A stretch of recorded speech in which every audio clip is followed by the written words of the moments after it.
Hello दोस्तों। आज हम बात करेंगे भारत के सबसे बड़े उद्योगपति में से एक गौतम अडानी की।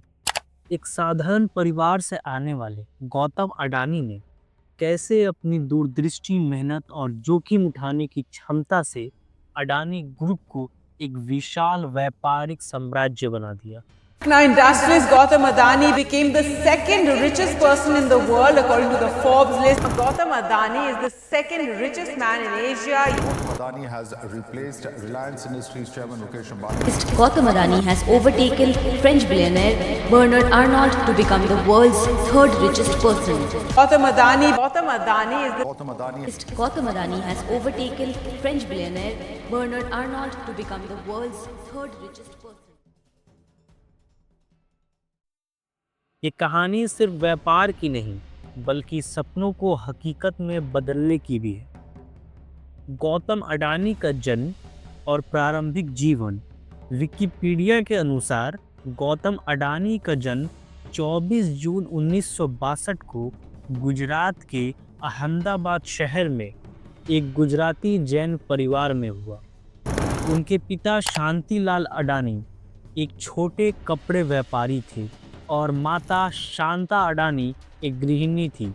वे 7 भाई बहनों में से एक थे और उनका परिवार आर्थिक रूप से मध्यवर्गीय था।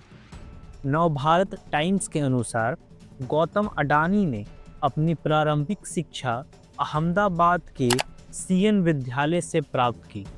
बचपन से ही उनकी रुचि पढ़ाई से ज़्यादा व्यापार में थी।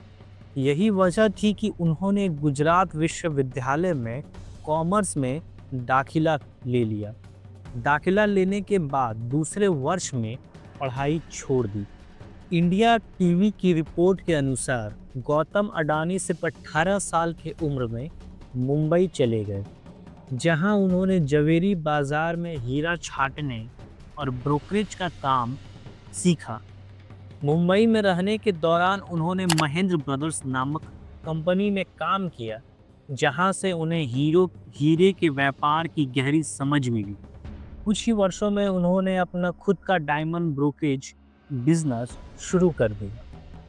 द इकोनॉमिक टाइम्स के अनुसार 1981 में गौतम अडानी के बड़े भाई मनसुख भाई अडानी ने अहमदाबाद में प्लास्टिक फैक्ट्री खरीदी और गौतम को व्यापार में शामिल होने के लिए बुलाया। यही वो अवसर था जिससे गौतम ने पीवीसी प्लास्टिक के आयात निर्यात का व्यापार शुरू किया। 1985 तक उन्होंने प्लास्टिक और पॉलीमर के व्यापार में अच्छी पकड़ बना ली थी। 1988 में गौतम अडानी ने अडानी एयरपोर्ट्स नामक कंपनी की स्थापना की, जो बाद में अडानी इंटरप्राइजेज बन गई। ये कंपनी एग्रीकल्चर और पावर सेक्टर के निर्यात में कार्यरत थी। 1995 में गुजरात सरकार ने मुंद्रा बंदरगाह को निजी क्षेत्र में देने का निर्णय लिया और गौतम अडानी ने इस मौके को चुन लिया।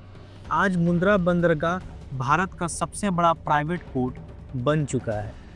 बिजनेस स्टैंडर्ड की एक रिपोर्ट के अनुसार गौतम अडानी ने हाल ही में डेटा सेंटर, डिजिटल टेक्नोलॉजी और एयरपोर्ट्स इंडस्ट्री में भी निवेश किया है। गुजरात टाइम्स के अनुसार गौतम अडानी का मानना है कि जोखिम उठाना ही असली बिजनेस है।